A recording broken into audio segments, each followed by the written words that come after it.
Managing your law practice can be challenging. Marketing, time management, attracting clients, and all the things besides the cases that you need to do that aren't billable.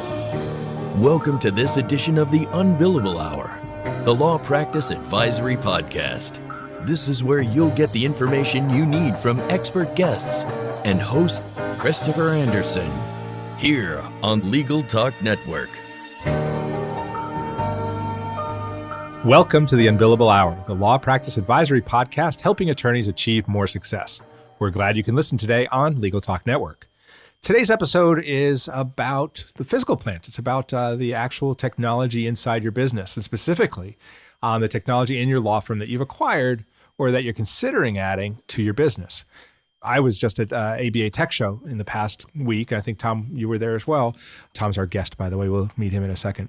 And, there's so much being offered there. And you see attorneys acquiring this stuff, and then they bring it back to their office and not much goes on with it. The thing is, it's not a magic bullet. And we're going to learn today more from our guest about how to make that technology work for you. So the title of the show is Getting Optimized or More or Some Results from Your Law Firm Technology. And my guest today is Tom Lambotte. Tom is the CEO of Global Mac IT, an IT company based out of Cleveland.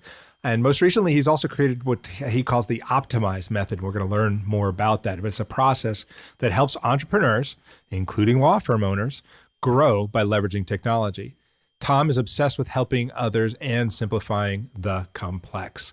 Finally, Tom also coaches a few heart-centered high performers by invitation and referral only. We'll talk to him about that as well.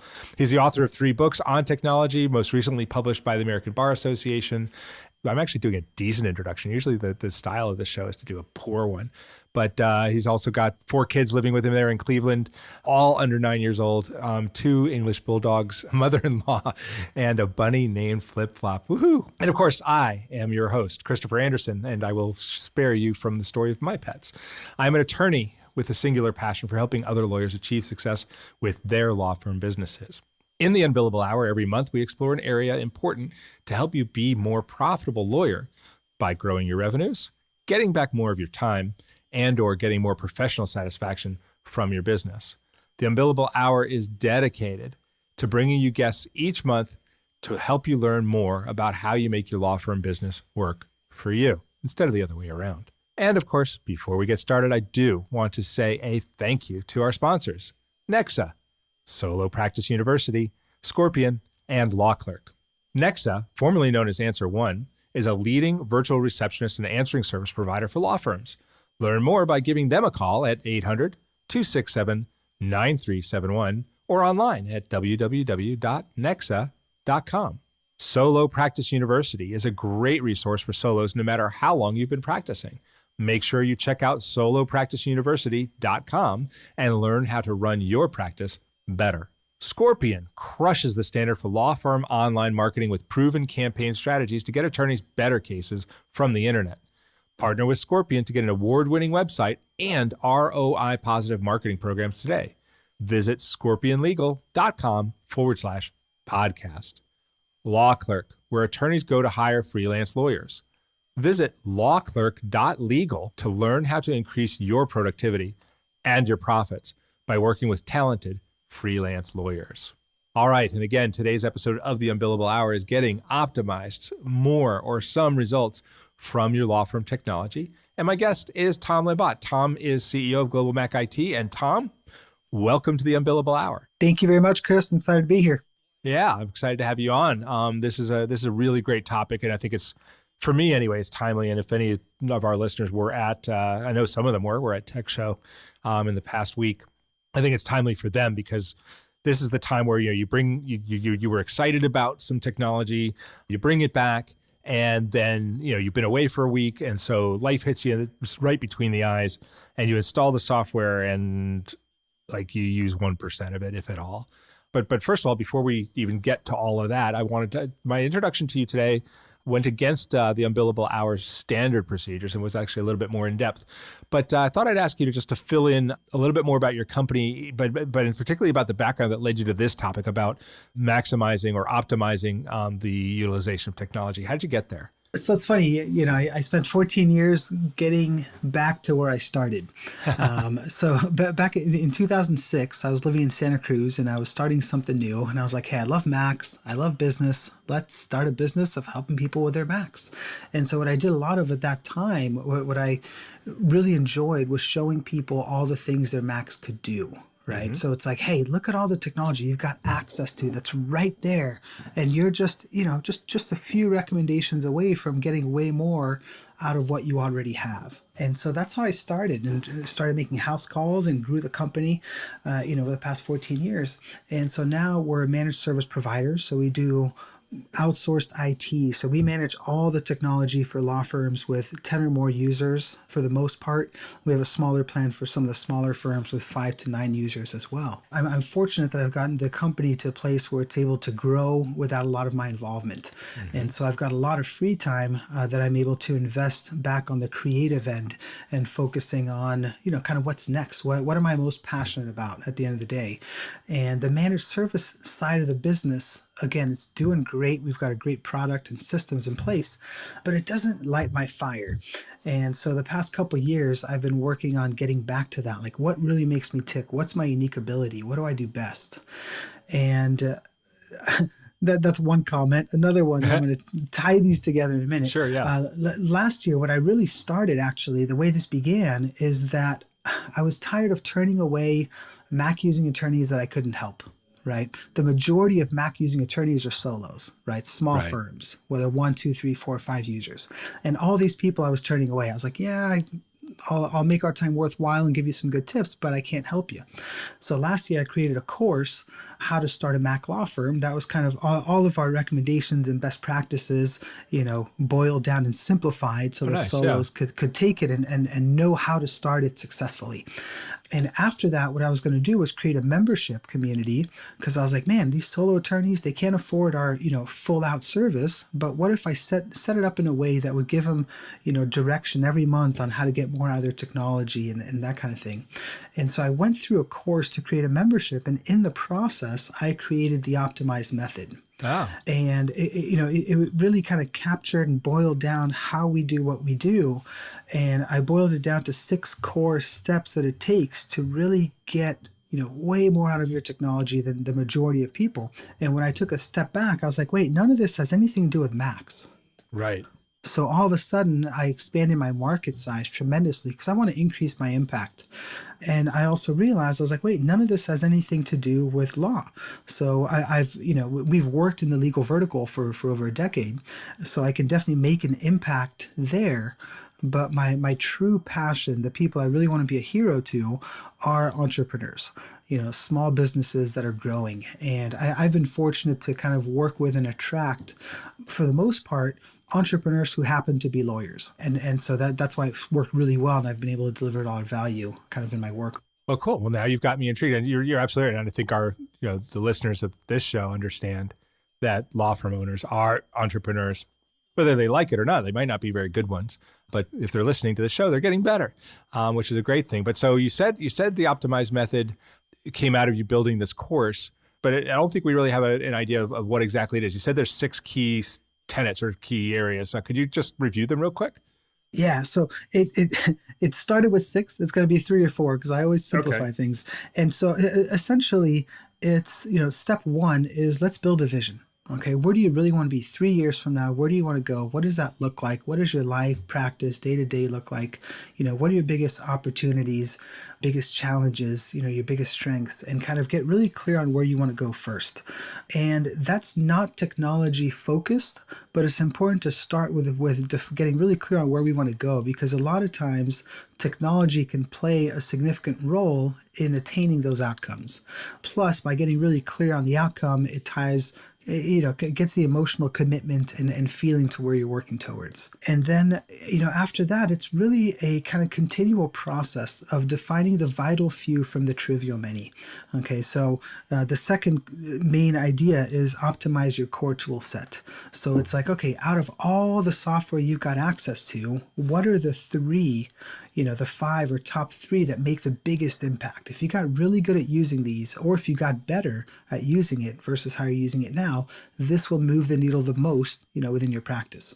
Yeah. So like Microsoft Word, Excel, and Netflix, for instance. Yep, that's right.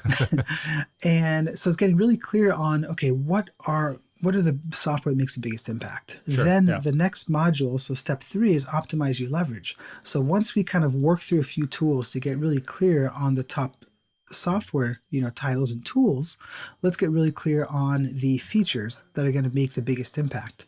And then the fourth and final step is optimize your automation. So automation is hot. Everyone wants it. Most people have no clue where to start, right? They get overwhelmed by the complexity. They see Zapier and they're like, oh, yeah, I want to use that, but they stop, they kind of stop there. So Yeah. It's a process that walks you through and helps you get crystal clear on the next step to take. And only by getting to that end, working through the process, do you have the confidence that like, hey, out of the 500 plus features I've got access to, these are the 5 that'll move the needle the most. And so once you have that clarity, it's a lot easier to justify to invest the time, right? Oh, if I spend, a couple hours here for the next month, over the next year, that's going to make a significant shift and have a huge ROI. I mean, that all makes sense. I mean, like I was saying at the top of the show, I just came back from ABA Tech Show. For the listeners that don't know what that is, that's an annual conference in Chicago. I think it's always been in Chicago. It's run by the American Bar Association's Law Practice Division. I think this year the count was about 1,200 attendees. But anyway, it's there's a lot of education there, a lot of learning, and also a lot of vendors, a lot of companies there trying to introduce their technology to law firms that could benefit from it. And I have no doubt that the law firms there could benefit from almost every technology that I saw there. But I'm also continuously amazed at and there's a huge range of it, but I'm amazed at when I talk to lawyers who have been there, who've bought whatever they bought, I find that the utilization is like really, really low, and their frustration with that is high, and they become kind of burnt out on it. And I start hearing like, I'm not buying anything more because nothing works, nothing really moves the needle for me. What's going on with that? Like, I mean, is that part of what Optimized Method is there to help with? Is the technology challenging to the point that it's become overwhelming and too much for lawyers to handle? Yes, it absolutely is. And that's exactly what the Optimized Method, that's its whole entire purpose. There's a pervasive problem that affects all of us in all of our areas of our lives nowadays, right? We have a preponderance of choice. We have access to so many things and information that the problem is not, do we have the tools that we need, but how do we actually use what we have access to? On average, from going through the course a few times and some research I've done online, on average, people use 30 to 40 apps for their business on a regular basis. That might sound super high at first, but when you go through, you're like, okay, I got Dropbox, I've got 365, Microsoft Word, Microsoft Outlook, my case management software, I've got my PDF editor and viewer, right? And all these different things. And so on average, we get to about 37, and this was consistent. And if you've got 37 apps you have access to or are using, right, some more frequently than others, obviously, how many features, Chris, do you think an app has on average? 50, right? So if we're conservative, we'll say, okay, let's say there's 20 features. Sure. And 35 apps, that's over 700 features that they have access to make use of. What happens, and again, this is not my, just my brain, this is from discussions I've had with lawyers, is I remember Neil Tyra shared this with me, the host of The Law Entrepreneur, and he's like, and he's pretty tech savvy to begin with. So it doesn't matter how tech confident you are, whether you are or are not, people get overwhelmed because there's this amount of technology guilt that they have, that everyone has, right? Oh, I wish I did more with Clio. I wish I did more with fill in the blank, right? Oh, I want to use that feature. And we think about it for 2 years, never do anything with it, right? Because whenever we actually have the time and, this year I'm going to do more with my technology this year. And then the time comes up and they go, okay, where do I start? And they have no clue, right? They're so bombarded with information and new features that come out every month, and the new shiny things from Tech Show, right? Versus the core tools like Microsoft Outlook, Microsoft Word, right? How many attorneys actually take the time to learn how to use Word properly? Oh my gosh, right? yeah. Or use Outlook properly, right? And they're so much, choice out there. Everyone is stuck. And like you said, they go to Texture, they bring back a tool, they've got all these wonderful ideas, but then they just had a week away from work, they jump back into it, and boom, they're back in the forest. And months go by, and then they happen upon that Evernote note they created 3 months back. And they said, "Oh yeah, I should do that. Oh, well, I'm too busy right now. I'll get to it later." And it just keeps getting kicked further and further down the road. Yeah, if they don't even know how to use all the features of Evernote. We're going to take a break here. I'm talking with Tom Lambotte. He's the author. He's an author and the CEO of Global Mac IT. And we're talking about law firms and entrepreneurs, really, use of and adoption of technology in their businesses, and the failure really to fully adopt the vast amount of features and capabilities that technology has. When we come back, I'm going to ask him, exactly what Tom's invented this thing called the optimized method. I'm going to ask him a little bit more about exactly how it addresses that and what law firm owners and other entrepreneurs can do to overcome this problem. But first, we'll hear from our sponsors. Law Clerk is where attorneys go to hire freelance lawyers. Whether you need a research memo or a complicated appellate brief, our network of freelance lawyers have every level of experience and expertise. Sign up is free, and there are no monthly fees. Only pay the flat fee price you set. Use rebate code UNBILLABLE to get a $100 Amazon gift card when you complete your next project. Learn more at lawclerk.legal. If you're missing calls, appointments, and potential clients, it's time to work with Nexa Professional. More than just an answering service, Nexa's virtual receptionists are available 24/7 to schedule appointments, qualify leads, respond to emails, integrate with your firm's software, and much more.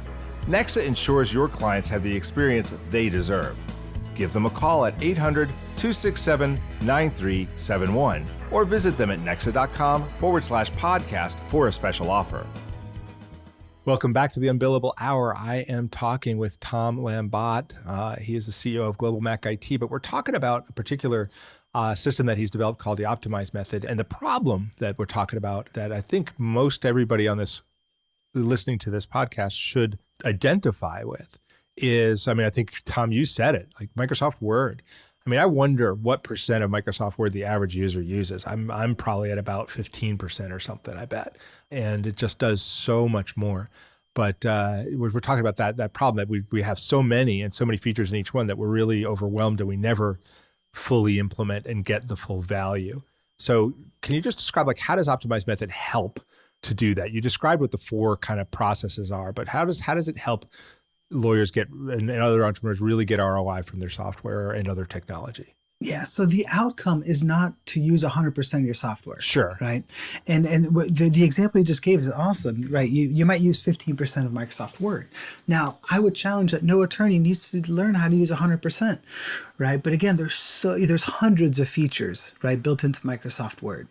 And the problem is they don't have a method, a process to go through and go, okay, out of all these features, what are the 3 features that if I learned how to use would save me the most time, right? Maybe it's going from 15 to 17% of using Microsoft Word, but defining that additional 2%, the right 2%, right? That's what's going to move the needle. That's the Archimedes lever, right, that you get. And so if you can strategically go through and do that for each of your apps, right? So it's like, all right, I got 40 apps. What are the few that make the biggest impact? These. Okay, out of these apps, what are the 3 features that will move the needle the most? And so, what I want to do with Optimized Method is help people find ways to systematically tap into the hidden profits in their technology. I've always had this, there's just an enormous amount of dormant profits that lay within people's technology they already have and are paying for and are sitting on. Right. But they don't take the time, to learn it. And so what this does, it shows you how to build a vision for, what their technology leverage could be and how it'll impact, their big outcomes. And then it breaks it down to the ridiculous, right? Do you remember planning long distance trips before Google Maps? Oh, yeah. Right? You have to go to AAA, get the triptychs from AAA. Right? Yep. Yeah. Use a marker, right? Draw the line, map out your trip, check continuously as you're driving, right? All these additional steps that you never think of. You give the maps to your wife. And then when you get lost, yell at her for and you blame her not paying attention. absolutely. That's Right? how You got to that's how it's look at the done. road signs.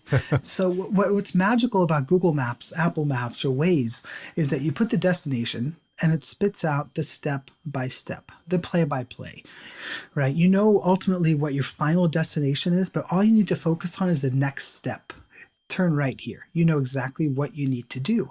So what if lawyers had a process they could follow where they invest the time up front, right, to define exactly where they want to go, and then at the end they have a clear step-by-step directions to get far more leverage on their technology. So that's what we're doing. And that's, I think, really cool. And I love what you said though too. It's like, yes, you're going to give them the step-by-step directions, but part of that is finding out where they're going to get maximum effect, because it would be a fool's errand indeed to say I'm going to learn 50% of Word and just like start going through the menus. I mean, looking at them right now, it's like, well, I don't know what I'd use any of that stuff for, but so finding those 3 or 4 nuggets. And then I think and you mentioned profit, to get profit out of them, and I think that's really key, because if you get value this way by step-by-step instructions and by picking the few features from a few apps or other technologies that you can use, I might have a few things on my phone system I need to use a little bit better. But if you do that, it doesn't cost you anything. Right? I mean, it's just, you've already paid for it. You already own it. You already have a right to use it. You're just not. So whatever it drives to the bottom line is yours. Yeah. And again, it comes down to time, right? I mean, law firms on average spend 64% of their revenues on labor. So it's like, okay, well, let's look at your labor budget. You're spending $280,000 on labor each year. What if we could keep that cost the same and make everyone 5% more productive? That's all profit. Right? That goes straight to the bottom line. And there's so many inefficiencies out there. The things I have seen, doing what I do. I remember Krista is actually on our team. She used to be an office manager for a law firm we supported. And there was a case where one of the attorneys didn't know how to merge a PDF. And so every time she had to do that task, which comes up pretty often in that line of work, she would copy it onto a flash drive, walk across the office, interrupt the office manager. She would plug it in, open the files, merge the PDFs, copy it back on the flash drive, and then they'd walk back, plug it into her computer, and copy the file. Wow. So we learned about this, and we showed them a better way. And all of a sudden, boom, we just freed up, dozens of hours per year. So there's so many little instances like that. Some, even far more impactful than that. But that's what we want to tap into. What do you think your skill set is that enabled you to come up with this and help these businesses, you be successful, helping the businesses be more successful? I don't know if you're familiar with Strategic Coach. Yeah.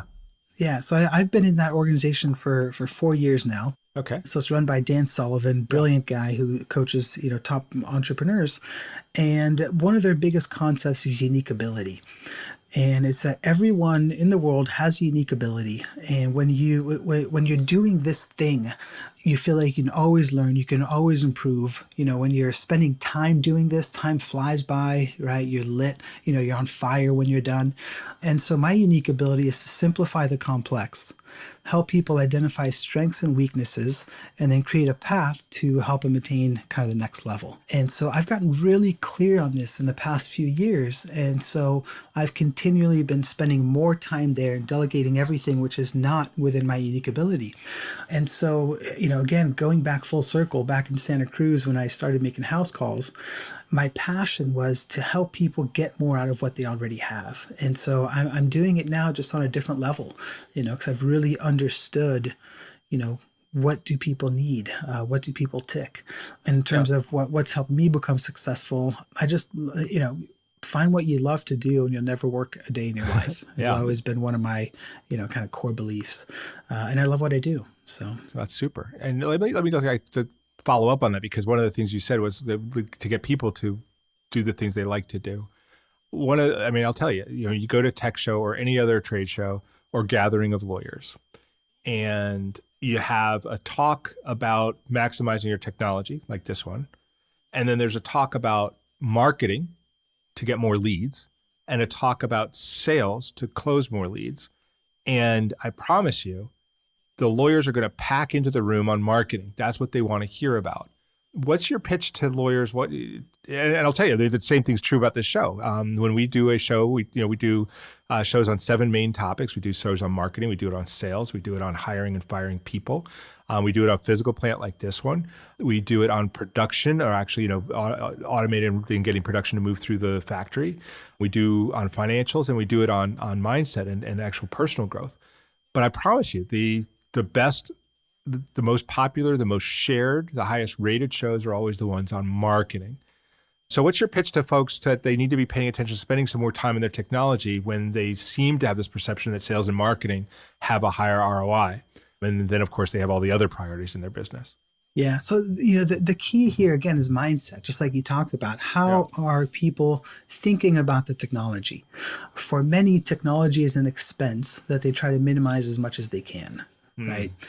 So they work with old computers that are 4, 5, 6 years old just because they keep on running. They do all these things that don't make sense when you think about the value of someone's time.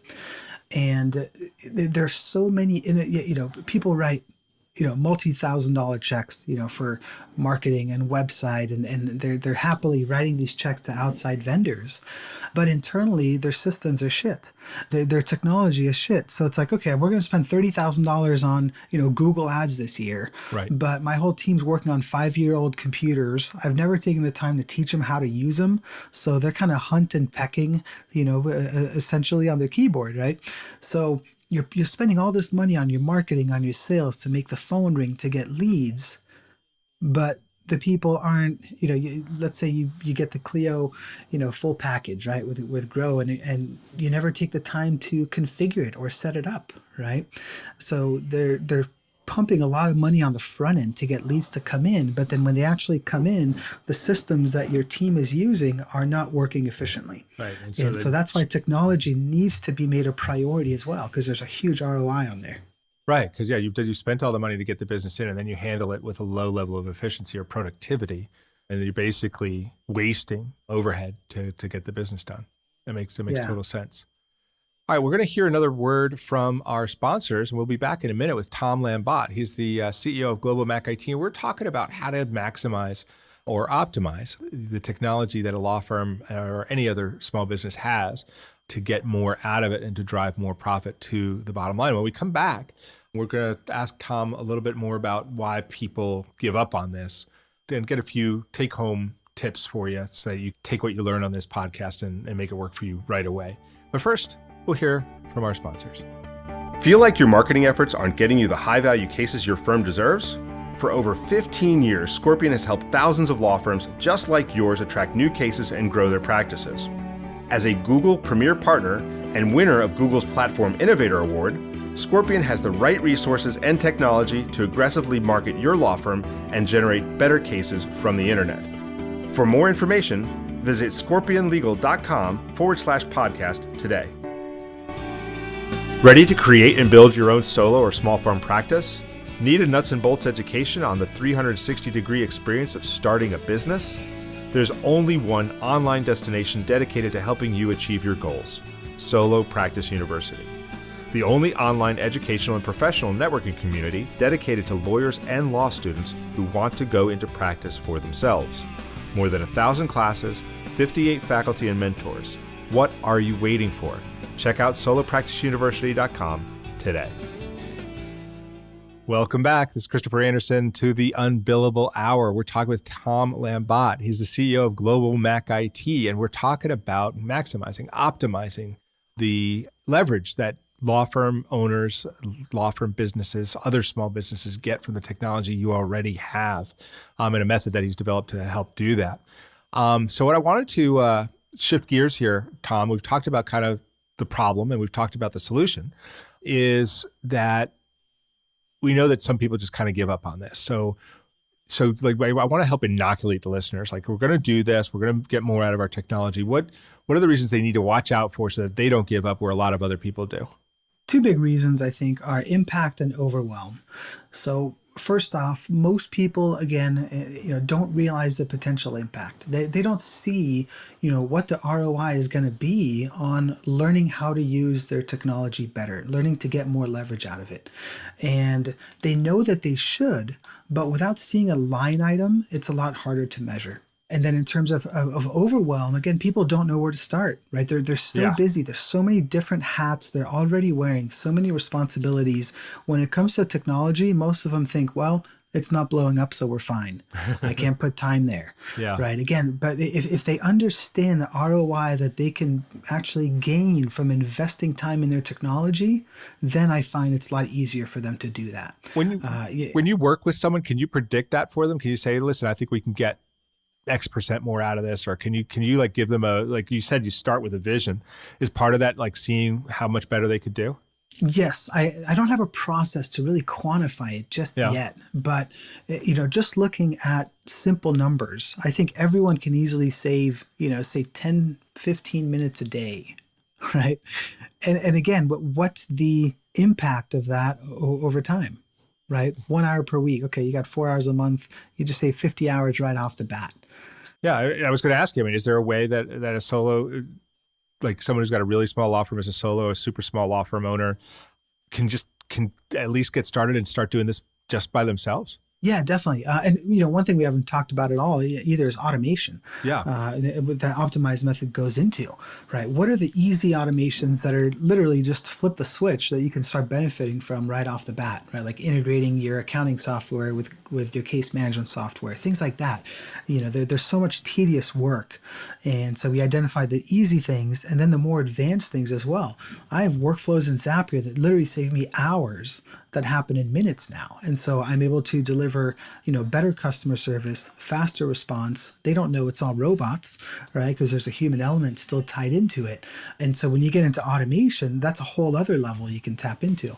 So the way for solo or to kind of do a good job doing this on their own, the key is all about the preparation. Most lawyers are too busy, so they end up using a slapstick tech strategy, right? They have a need, they find a tool, they get sold on something at the ABA Tech Show, right? They go, yeah, okay, I'll get it. They run through a rushed setup, and then they plan to go back to it one day to use more of what it can do. Except, like we said before, the day never comes, and it just gets added to the pile, which is so overwhelming because there's so many things they want to do. So Sure. What they have to do is define the vital few from the trivial many. One of my favorite books is Essentialism. I read it at least once a year. And this is the whole kind of methodology. And he says, an essentialist spends a lot more time on the front end. They consider more things. But then once they define what they need to do, they really focus. And so that's what needs to be done here. So with the optimized method, there's a set of tools that we work through that help define that clear vision to develop the emotional commitment to the task and helps them see the big impact. And then they prioritize the top applications, top features, and top automations that they have access to and need to start working on. So again, for someone to do really well, like a solo who's busy and wearing all these different hats, and they say, okay, this is the year I really am. I'm going to make a change. I'm going to get more out of my technology. What they need to do first is spend the time up front to get really clear on what's going to be the most highest impacting area. Sure. Right. Otherwise, until they do that, they just keep spinning their wheels and using tech in a haphazard, reactive manner. Yeah, well, that makes perfect sense. Listen, could you, you've worked with people, put them through the optimized method so people can understand like how that helps. Can you share a case study? Like, is there anybody that stands out to you that went through and got real benefit? One person, let me see, Steve Berger, he practices elder law. He's got about, I think, 5 or 6 people on his team. And he went through the first course, and he actually ended up going through the second time. I did the entire course as well because he saw the impact that it was making for him. And after he went through this, a single item that he focused on, right, that made it to the very top of the list of the features to implement, he spent 3 hours kind of completing the setup. He had wanted to do this for years. Right. And his ROI on those 3 hours is that he freed up 220 hours per year right off the bat. Wow. Right. Wow, and that's pretty impressive. That's a 70-to-1 return. Yeah. You look at those 700,000 features or whatever and say, okay, if you can define the 3 that'll make the biggest impact, once you go through the work and you're like, wow, that's all. I don't have to learn these 8,000 features. I don't have to get the 87% of the software I'm not using. I just have to do this 1%. And if I do this 1%, it's going to make a huge impact. That was one win. That was pretty exciting. Yeah, that's a great story. So we're coming up at the end of the show. And one thing I like to do as often as possible is give our listeners something to go home or go back to their office or, turn off the podcast. They're probably sitting at their desk right now and do. So what's a strategy or an action item that you can leave with our listeners that they can go and do today? So one simple strategy, this is kind of early on, it's not the whole tool, but it's an easy part they can start with. Start a timer and spend 5 minutes writing every single app that you use. So go in your applications folder, go in your password manager, go in all your bookmarked websites. Okay, so an app could be an application on your computer or it could be a web-based app, right? Everything is software as a service anyway. So make this entire list. You're going to be shocked. You're going to go, wow, I got way more than I thought I had. Yeah. And so what you want to do now is from the kind of mindset, okay, if I could only learn how to use one of these apps in a better way, which would it be? Okay, so say 2020, you cannot learn any skills on any of these applications except for one. What would that one be? Grab a highlighter and highlight that. Do that 2 more times. Okay, now you've got potentially your 3 apps that'll make the biggest impact. And so once you do that, then you repeat the same process for features. And we've got a whole process that kind of dives a little bit deeper, but same thing. So, okay, it's my case management software. Okay, out of these, what are the features you've wanted to implement? Reach out to the vendor and say, hey, what are the top 3 features you wish every one of your clients used? Because if they did, that they wouldn't cancel, right? So many, I can't tell you the number of conversations I've had over the years when a lawyer starts, he goes, oh, I hate blank app because it doesn't do this and this and this. And it does, right? Yeah, and it does. It's like, actually, it's right there. And they go, oh, okay. I've been there, done that. I'm guilty as charged. Yeah, the majority of frustration is just from the lack of spending time learning how to do a thing. So one quick strategy. So pick what are the 3 apps. And then out of those, pick one feature for each app you're going to work on the next 90 days. Okay, 1 feature per month. Is that something you can do? I don't care how busy you are. You can block off 1 hour once a month to spend a little bit of time learning how to use it, setting it up, or implementing it. I think that's a great takeaway. Thank you, Tom. And of course, that now brings us to the end of the show, and that wraps up this edition of the Unbillable Hour, the Law Business Advisory Podcast. Our guest today has been Tom Lambotte. He is an author, most recently published by the ABA, and he is the CEO of Global Mac IT. We gave a lot on the show today, and I think I'd love to give people a way to reach back out to you, Tom. What are the best ways that if they want to learn more, what action should they take to learn more about what you do? Yeah, if they want to reach out and ask me a question or something like that, they're welcome to shoot me a direct email at tom@optimizemethod.io. Or I'm going to create kind of a report directly linked to some of the strategies we talked about today and make that available. And you can access that at optimizemethod.io/unbillable. Oh, how nice. The name of the show. Fantastic. That's optimizemethod.io/unbillable. Tom, thank you very much. Thank you. Thanks for having me. You bet. And of course, this is Christopher Anderson. And I look forward to seeing you next month with another great guest as we learn more about topics that help us build a law firm business that works for you. Remember, you can subscribe to all the editions of this podcast at LegalTalkNetwork.com or on iTunes. Thanks for joining us, and we'll see you again soon. The views expressed by the participants of this program are their own and do not represent the views of, nor are they endorsed by Legal Talk Network, its officers, directors, employees, agents, representatives, shareholders, and subsidiaries. None of the content should be considered legal advice. As always, consult a lawyer. Thanks for listening to the Unbillable Hour, the Law Practice Advisory Podcast. Join us again for the next edition, right here with Legal Talk Network.